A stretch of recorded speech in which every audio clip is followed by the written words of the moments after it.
할렐루야. 오늘은 교회가 방주입니다 라는 제목의 말씀을 나누고자 합니다. 사람이 땅 위에 번성하기 시작할 때에 그들에게서 딸들이 나니 하나님의 아들들이 사람의 딸들의 아름다움을 보고 자기들이 좋아하는 모든 여자를 아내로 삼는지라. 여호와께서 이르시되 나의 영이 영원히 사람과 함께하지 아니하리니 이는 그들이 육신이 됨이라. 그러나 그들의 날은 120년이 되리라 하시니라. 당시에 땅에는 네피림이 있었고 그 후에도 하나님의 아들들이 사람의 딸들에게로 들어와 자식을 낳았으니 그들은 용사라 고대의 명성이 있는 사람들이었더라. 여호와께서 사람의 죄악이 세상에 가득함과 그의 마음으로 생각하는 모든 계획이 항상 악할 뿐임을 보시고 땅 위에 사람 지으셨음을 한탄하사 마음에 근심하시고 이르시되 내가 창조한 사람을 내가 지면에서 쓸어버리되 사람으로부터 가축과 기는 것과 공중의 새까지 그리하리니 이는 내가 그것들을 지었음을 한탄함이니라 하시니라. 그러나 노아는 여호와께 은혜를 입었더라. 창세기 6장 1절에서 8절까지의 말씀. 하나님의 아들들과 사람의 딸들의 결혼은 경건한 하나님의 백성과 하나님을 버리고 죄악 가운데 살아가는 사람 사이의 결합을 의미합니다. 이 육체적이고도 영적인 결합은 인류의 총체적인 타락으로 하나님의 심판을 가져왔지만 하나님께서는 심판만을 내리신 것이 아니라 노아의 방주를 통한 구원의 은혜도 함께 내리셨습니다. 그러니까 죄악된 세상을 향한 하나님의 단호한 심판과 인간의 연약함을 아시는 하나님의 관대한 은혜를 홍수 사건에서 같이 볼 수 있는 것입니다. 근데 오늘 살펴볼 것은 하나님의 그 무서운 심판은 교회가 타락했을 때 내려진다라는 사실입니다.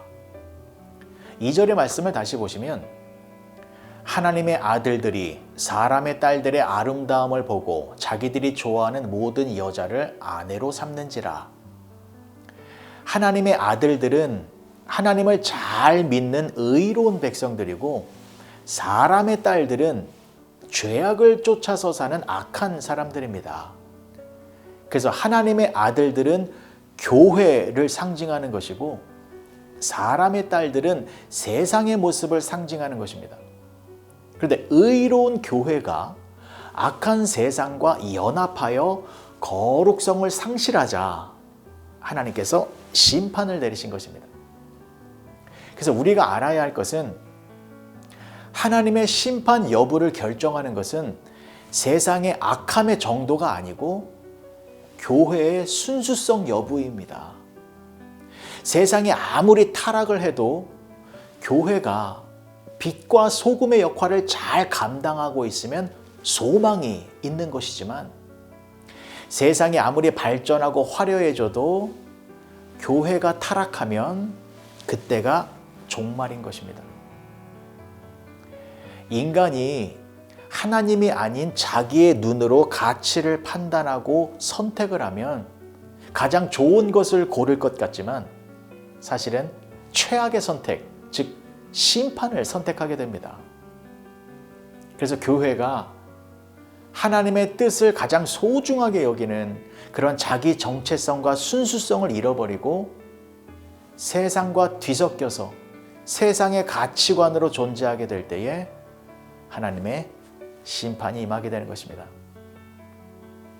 자, 그런데 여러분, 하나님의 심판은 멸망의 심판만이 아닙니다. 대홍수 심판으로 세상의 악한 것들을 제거하셨지만 하나님은 의로운 노아 식구들을 통하여 구원의 은혜를 베풀어 주셨습니다.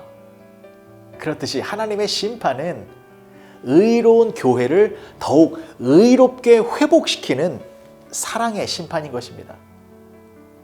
하나님의 심판은 이 교회의 순수성을 위협하는 세상에 대한 심판이기 때문에 그 하나님의 심판의 날에는 교회의 모든 원수들이 진멸되어 다시 교회의 정결함이 회복되어지는 것입니다. 여러분, 하나님은 교회를 너무나도 귀하게 여기고 계시다라는 사실을 잊지 말아야 합니다. 그래서 우리는 이 교회의 영적인 순결을 잘 지키고 있어야 합니다. 세상의 더러움에 오염되는 것이 아니라 정결한 신부의 모습으로 있어야 합니다. 호화스럽고 사치스러운 교회의 건물들이 많아져도 교회가 거룩성을 상실하면 영적인 헛수아비에 불과합니다. 그러한 교회들이 하나님의 영광을 가볍게 여기고 세상의 가치관에 휘둘리면 능력의 성도들이 아니라 영적 허수아비들을 만들게 되는 것뿐입니다. 그래서 교회는 세상의 물질주의, 성공주의, 승리주의와 혼음하면 안 되는 것입니다. 하나님은 지금도 교회를 통하여 구원의 은혜를 베풀고 계십니다. 홍수 심판 속에서도 노아의 방주를 통하여 구원의 은혜가 존재하고 있었던 것처럼 죽음의 물결이 가득한 이 세상 속에서 하나님은 교회라는 구원의 방주를 든든하게 지켜주고 계시는 것입니다. 그래서 우리는 한 사람이라도 더 이 교회라는 구원의 방주 안으로 들어오게 해야 하는 것입니다. 예수님이 이 세상에 다시 오실 것입니다. 여러분, 예수님은 이 세상에 반드시 다시 오십니다. 우리는 그날 그리고 그때를 알 수는 없지만 예수님은 반드시 다시 이 땅에 오셔서 이 세상을 심판하실 것입니다. 그 심판의 날에 구원의 방주 속에 있는 사람들은 죽음의 심판이 아니라 회복의 축복을 얻게 되는 것입니다. 그래서 우리는 때를 얻든지 못 얻든지 항상 복음을 전해야 하는 것입니다. 이 구원의 방주 안으로 많은 사람들을 들어오게 해야 하는 것입니다. 그리고 우리는 이 교회라는 구원의 방주를 정결하게 유지하여서 노아의 방주처럼 구원의 은혜가 넘치는 생명의 안식처럼 만들어야 합니다. 교회가 타락해가는 것을 보면 하나님의 심판이 다가왔다라는 신호로 받아들여야 합니다. 그러나 하나님은 세상이 교회를 삼키지 못하도록 하나님의 심판의 불로 세상을 멸하실 것입니다. 그래서 우리는 그 심판의 날을 두려움이 아니라 기대함으로 기다릴 수 있어야 합니다. 하나님의 심판의 날에 더 큰 은혜를 누리기 위하여 순결한 교회라는 구원의 방주 안에서 안전한 삶을 살아가시는 여러분 모두가 되어지시길 주님의 이름으로 간절히 축복합니다. 기도하시겠습니다. 좋으신 아버지 하나님, 은혜를 감사합니다. 교회가 이 시대의 노아의 방주입니다. 이 구원의 방주가 무너지면 구원의 길도 무너지는 것이오니 교회를 정결하게 유지하여 구원의 은총을 상실하지 않도록 만들어가는 우리 모두가 되게 하여 주시옵소서. 예수님의 이름으로 기도합니다. 아멘.